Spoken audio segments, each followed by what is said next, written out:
बारिश में ही खुली आगरा नगर निगम की पोल। 30 मिनट पड़ी बारिश ने खोली नगर निगम आगरा की पोल। आधे घंटे की बारिश ने ही शहर में कई जगह भयंकर जलभराव हो गया।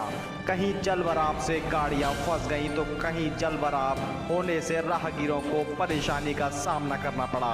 वहीं ताजनगरी आगरा की बात करें तो आगरा की पॉश कॉलोनी और ताजमहल से महज 2 किलोमीटर दूर की दूरी पर बनी विभव नगर आवासीय कॉलोनी में इस आधे घंटे की बारिश में कॉलोनी में रहने वाले लोगों के लिए आफत बन गई।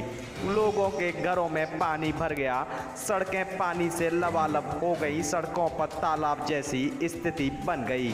वहीं स्थानीय लोगों का कहना है कि बारिश का मौसम शुरू होने से पहले ही नालियों की सफाई के लिए कई बार नगर निगम कर्मचारियों को अवगत कराया गया था, लेकिन उनकी ओर से कोई भी कार्रवाई न करने के कारण हम कॉलोनियों के लोगों को परेशानी का सामना करना पड़ रहा है। नाम है आपका? मेरा नाम गुरमीत सिंह है। मैं नगर सेक्टर 3 का निवासी हूँ। यहाँ आज आधा घंटा बारिश हुई है।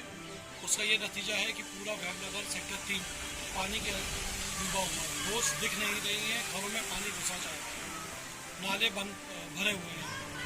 नगर निगम में किसी से शिकायत की आपने? नगर निगम में सबको शिकायत कर रखी है, लेकिन यहाँ पर कोई देखने वाला नहीं है। नालियाँ टोटली बंद है, कोई सुनवाई नहीं है।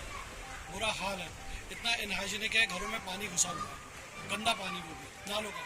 कृपा करके अर्ज हमारा